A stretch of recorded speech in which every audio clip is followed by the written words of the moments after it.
Hello and welcome to the Average Tabletop Gamers. On this episode we are looking at the Op-Drop box from the Outpost.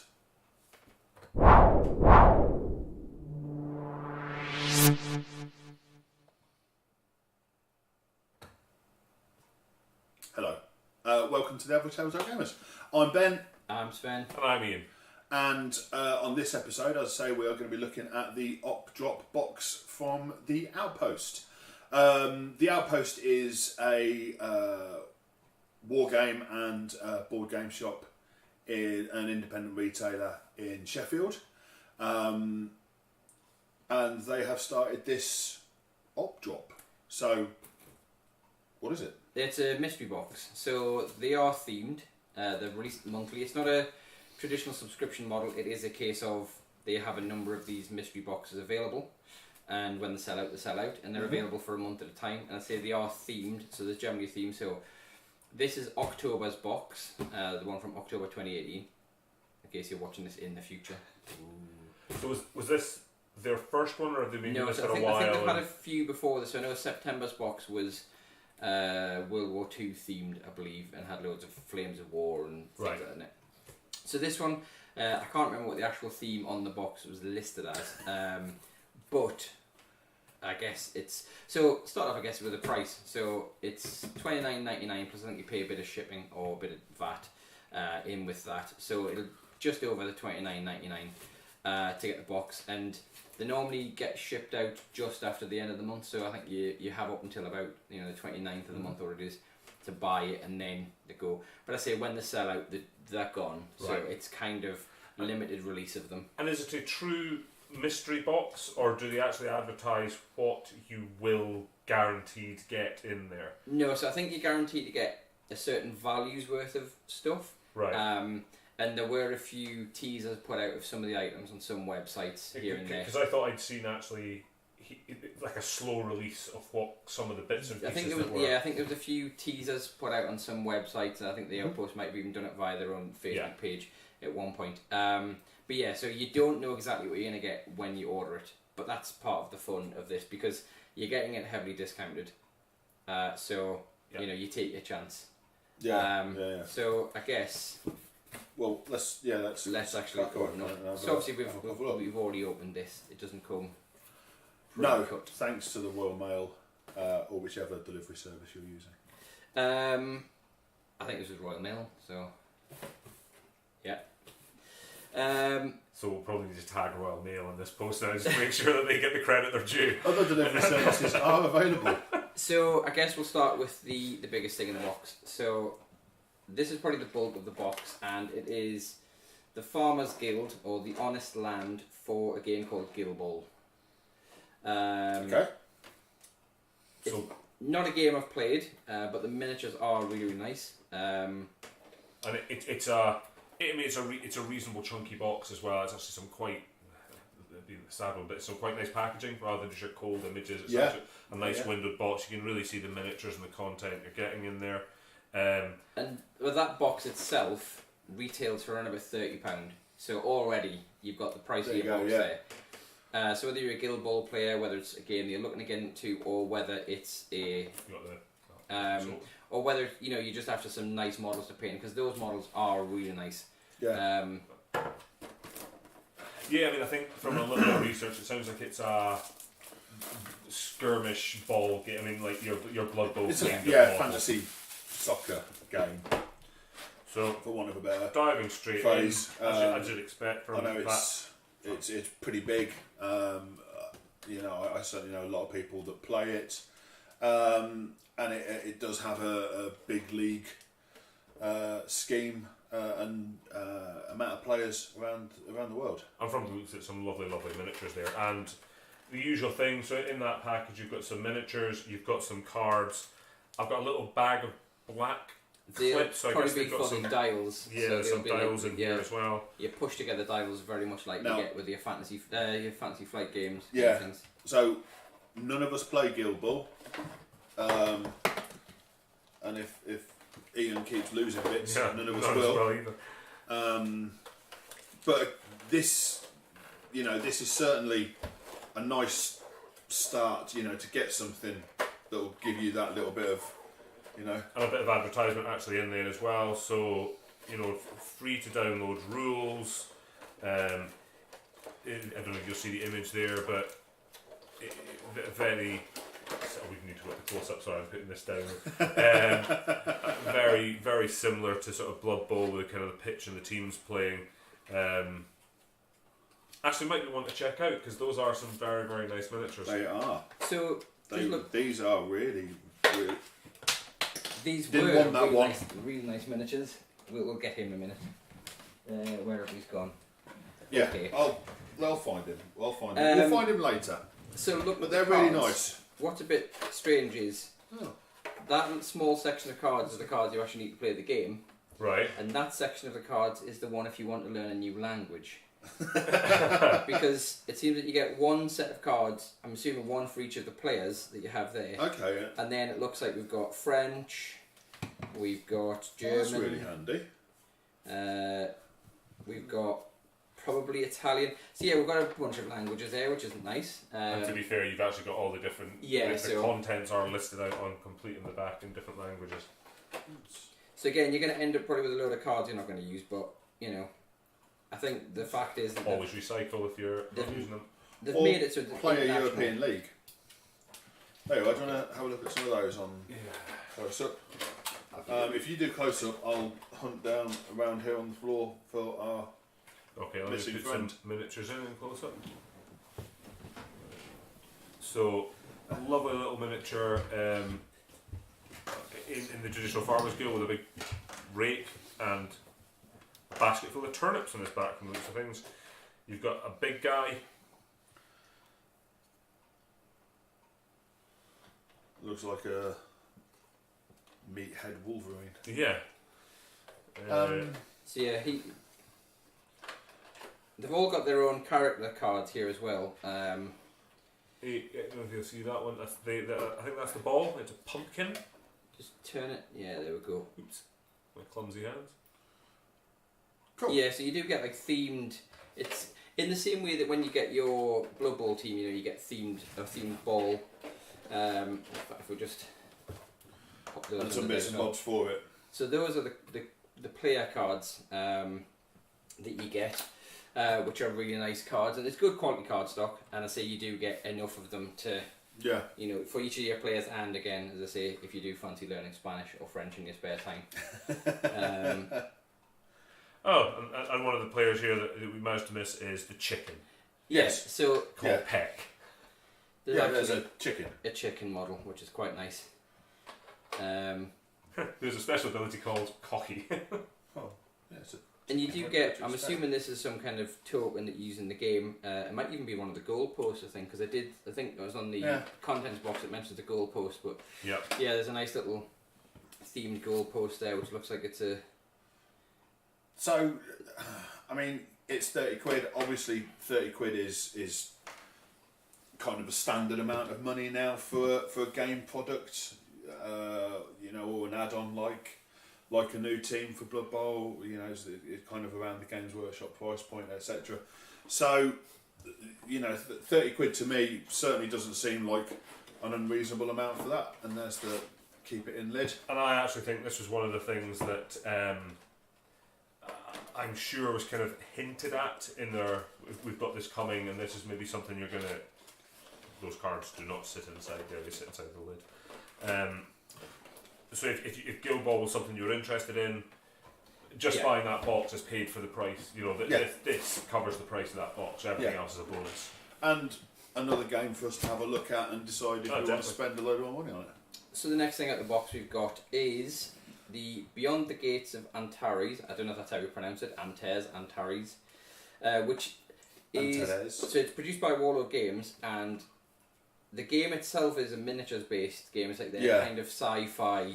Yeah, it's their sci-fi alien war game. But this is actually a dice game that's set in that universe.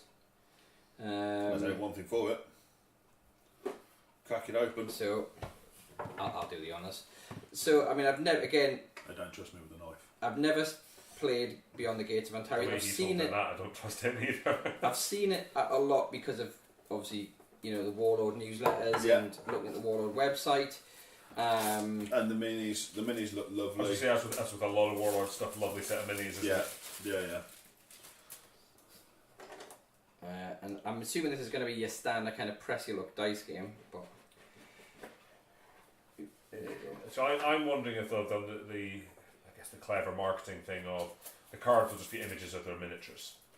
So you'll play the dice Very game, possibly. anything, but actually no, very few cards sitting there. It's actually mainly dice. You get a few cards, a little rule book, and a great big bag of loads of different dice, specialised dice. So. Is there nothing under the other bits in the box? I don't think so. I think that's just a standard bit of packing. Nope. Oh. So, some dice, a rule book, and a few reference cards. Well, the Cynican may have just been, unless is there any miniatures on those cards? No, what it looks like is you get a card for each of. I'm assuming this is each of the factions within the game. So you got. Yeah, I think that looks like them, and then you obviously get a planet, I think. So I think that might be one where we'll have a go of the game, and see what it's like. Yeah, because we're always looking for fun, interesting little games to, pass half an hour here and there while we're waiting for the rest of the crew to turn up. But I mean, that game itself, again, just in terms of box value. So if you were to buy that new from the Warlord website, you're talking about £15.95, £16, something like that for that. So game. we already hit, 40, 46 quid, yeah, 45, yeah, 46 45, quid? 46 quid already just for those two items that were pulled out. And an introduction to the Rantadas. Yeah, so again... Rantadas, however you pronounce it, world. So, next at the box, well, I'll just go for this. So, just some regular gaming supplies, 10 numbered D6. With normal number 6s on them, which is an important thing if you've watched any of the other episodes with me or Gary. Do you want to just put them under the thingy? Most important. Look at all those 6s. See, and number 6. That's what we like to see. Or 6 dots. I'll settle for 6 dots. That's acceptable also. So again, a decent little thing just to put in your games room, or just to have spare for when someone turns up doesn't have dice, or if you need to roll a buttload of D6. Well, there's so many games that use D6, you can never really have too many. Should we Unless go for... you are Dicey McDice Man.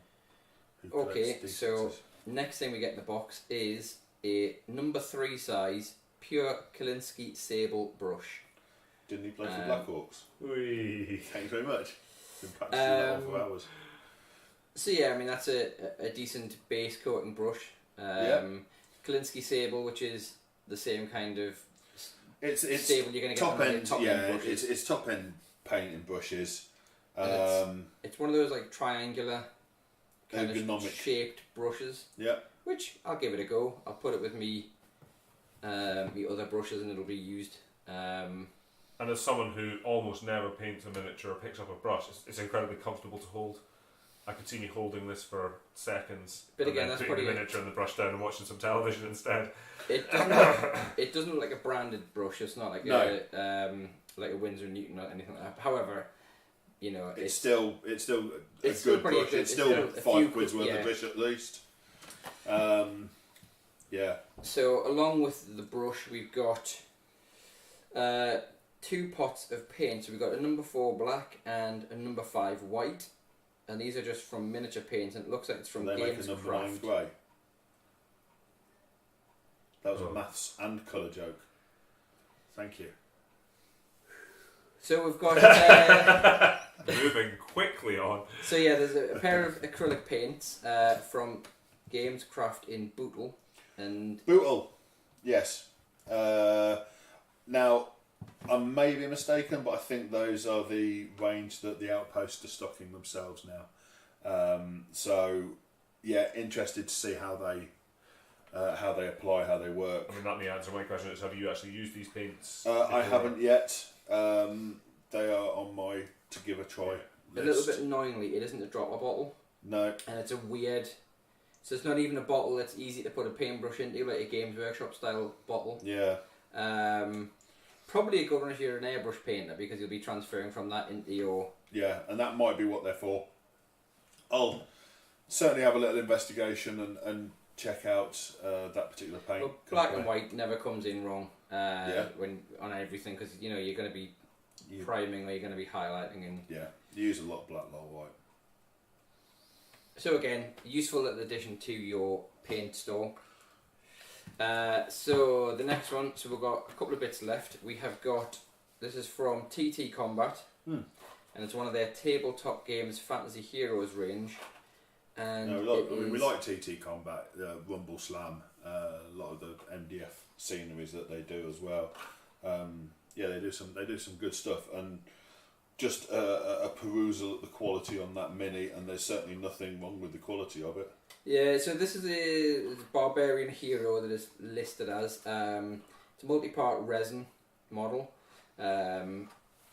So I've seen a few of these miniatures just billed as fancy hero, fancy villain, fancy monster, and they've cropped up in other boxes like this. I think one of the other ones we've done, you have to give me the right name, the paint one, the asset drop.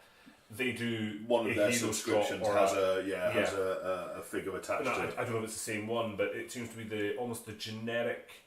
Do you want a barbarian for your character when you're role playing, or are you just looking to put a really unique gang together for another game? Yeah. Here's some really interesting miniatures you can do it with. So as it probably is with this, and it is with other subscription boxes, they're like the asset drop that we looked at a few videos ago. To me, it seems like a lot of these are designed as introductions to certain companies and certain products from those companies. And for your average gamer or your average person who's maybe never seen anything by TT Combat or had a play with anything by TT Combat, suddenly you're presented with this really high quality resin miniature, and you might think to yourself, well, actually, hold on, I've got a game of D&D coming up, or I want to put a very specialised Blood Bowl team together, and I know that they have a really interesting set of minis that if they're all as good as this one, maybe there'll be something I can put together there. And when I first had a quick look at this, I was initially quite, I guess, negative, as the person who knows least about these in the group. Yeah. Because I think, as with a lot of these resins, there's a lot of flash on it, there's quite a lot of mould marks, quite a lot, but when you really look at the model, there's a hell of a lot of detail for a resin cast on that miniature. It's just a lovely, lovely miniature. I mean, I don't know if and I don't think we have the time to really do a resin against plastics discussion about the qualities of each, etc., etc. Because we've got a few months before the end of Europe as we know it, and the end of the world could happen at any point. So while we've still got time, let's not discuss the advantages of resin or plastic over each other. It got a bit political, didn't it? It did. I'm sorry about that. Really sorry about that. But moving on from the politics, so we have a look at the nice barbarian miniature. It's that button. There we go. Yeah, there we go. Look at that. I managed it all on my own. So looks like you've actually. I mean, it's a lovely miniature. You've terribly on focus.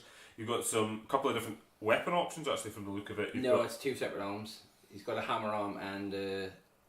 I thought it was double-handed. Yeah. No, like most people, he has got two arms. That's a very nice miniature. I like it.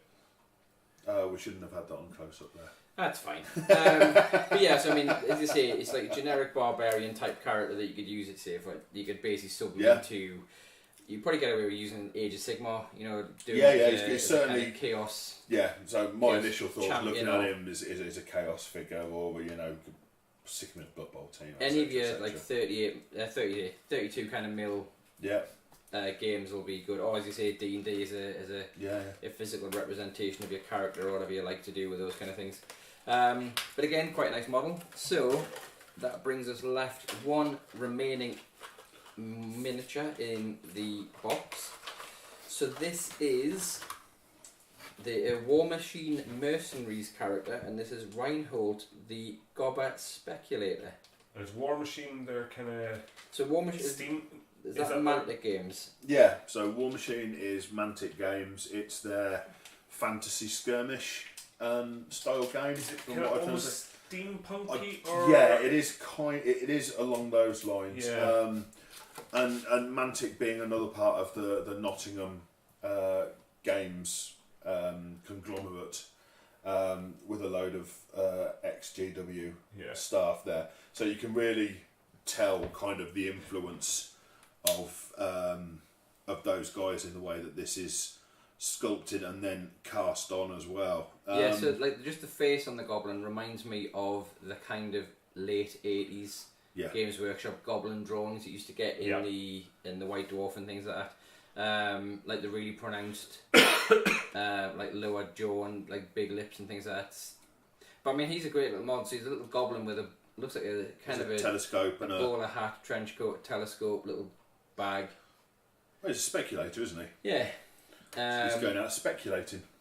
So again, you could probably use him in War Machine if you play that game, or because he's got a stopwatch and he's got a telescope, I may use him as like a coach type figure for an orc or a goblin Blood Bowl team. Yeah, again, D&D character for that kind of thing, or Warhammer Quest, or any of these other. It's an interesting little miniature, isn't it? It's just I really like that. Cute little thing. But it's not very. Yeah, lift him up.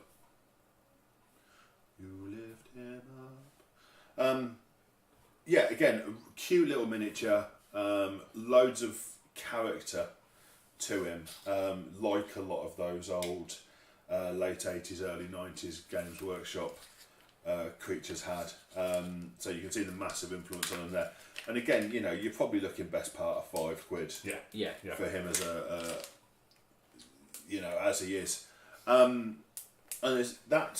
So the only thing we've got left, we've got a little Warlord Games mini catalogue thing in there, a product catalogue from there, just outlining all of their various game systems, which you'd kind of expect from this kind of thing, and a thank you.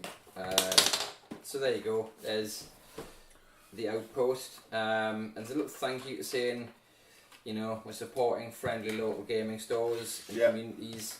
Got to support your FLGS. So this is the op-drop box from the Outpost. So as we speak, and probably when this video will be live, the November one will be selling out probably. We'll put a link to that down there, so you can go through and buy that if you want, and support us at the same time. Actually. Yeah. So. And actually, I think in total, I mean, what was it? The price of your box was £30, but we think between £50 and £60. Easily 50, easily over 50 quid's worth of. I mean, the TT Combat Mini. We didn't mention him. If you look at the TT Combat thing, he's a £7 model. Yeah. So yeah, if you look at you're talking 50 quid almost for the Guild Ball and the Gates of Antares, and then by the time you get the brushes and the paints and the two minis in, you're probably actually creeping close at 80, 90 quid in total, I would say, if you were to buy all these bits separately.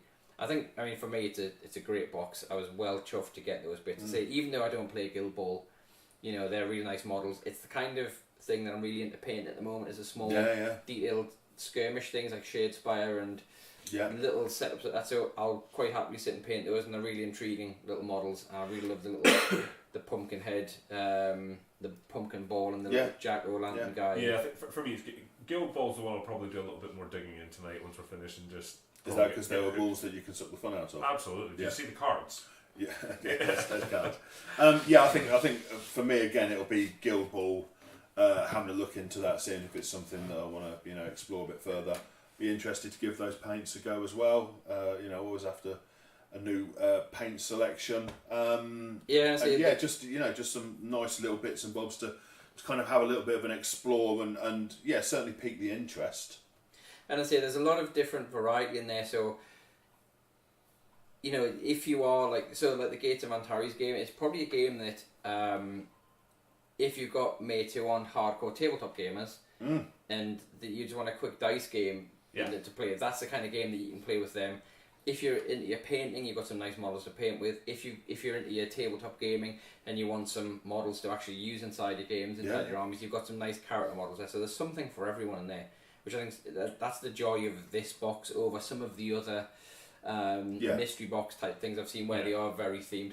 And I think with all mystery boxes, it might be hit and miss for you, particular 1 month, but I also think it's quite clever the way they did it, because they I don't think they showed the entire box, as we said. No. But they leaked, so you can actually see and go, oh, I do want that thing, and I know that I'll get more. Well, I suppose that's where the basics of having it as a theme and things like this. The World War II one that they did a couple of months ago. It certainly piqued my interest to kind of have a look into it. It's not something I actually went through with in the end, but it was kind of a World War II box. I'll look into that one. Again, as you say, as a mystery box go, the mystery was solved quite nicely. And I say, I know it's terrible. No, I like how you shoehorned that in, Cameron. Let's go with that. Thanks. I think I'm gonna get some use out of everything in there at some point, which I think is great for me, because I know I've seen sometimes with just even with your ordinary kind of loot crate kind of boxes, you get them and there'll be a few bits in there that you want, and there'll be a few bits which will go on a shelf or in a box, and then 2 years later you'll be clearing out and you'll just start dishing them off to whoever wants them all. Or they just become random ornaments, where I think with that there, I'll definitely get use out of it all. I think it's £30 well spent. And that's for me is the value for money is one of the prime aspects of it. Yeah, absolutely. So is it something that you would invest in every month if they offered a subscription service? I'll definitely be looking at the next month. I don't think I'm going to get the November one, just because I literally can't add any more to my paint table right now. But I will be looking in future to see what the boxes are going to be like, and probably pick one up every now and then just to get something new to add in, because the range of games that we play, anything I get in those boxes is going to come in useful some way. Absolutely. And you'll know how well it got its hooks into us if in the next few months we do a Guild Ball unboxing. So as I say, go to it's the-outpost.co.uk. We'll put a link up below. So if you use that link, it does help us as a channel, and it does support us as being an affiliate of the Outpost. So just go and check out there. You see it's the Op Drop, so you'll find it on their website. But check out their website, because they always have some really good offers on most of your hobby needs. Fabulous selection of things for pretty much every war game and tabletop skirmish game. Until we became friends, they were not a company I'd actually heard of and never used. And since then, they're one of the first people I go to. Not always buying from them, but one of the first people I check up with, just in terms of they're usually for the things I've been looking at, they're often the cheapest. They're a good outfit. So really, really good. Yeah. So our kind of verdict, I think, is it's a really, really nice thing if you like a bit of mystery in your life. And you fancy taking a punt every now and again. I would definitely buy again, and I think it's well worth the money. So you've got an investor in me. Perfect. I will let these chaps invest in it and enjoy their things. So there you go. So that is us for this episode. I hope you enjoyed it. If you did, tell your friends. If you didn't, tell us. You can catch us here in these places. All the links down below as well. And we look forward to you joining us again in the future when we look at something else that has come through the post. So remember to like, share, subscribe, hit the little notify bell that you get in YouTube, and just keep coming back to us here at the Average Tabletop Gamers. Thanks a lot. For watching. Bye now.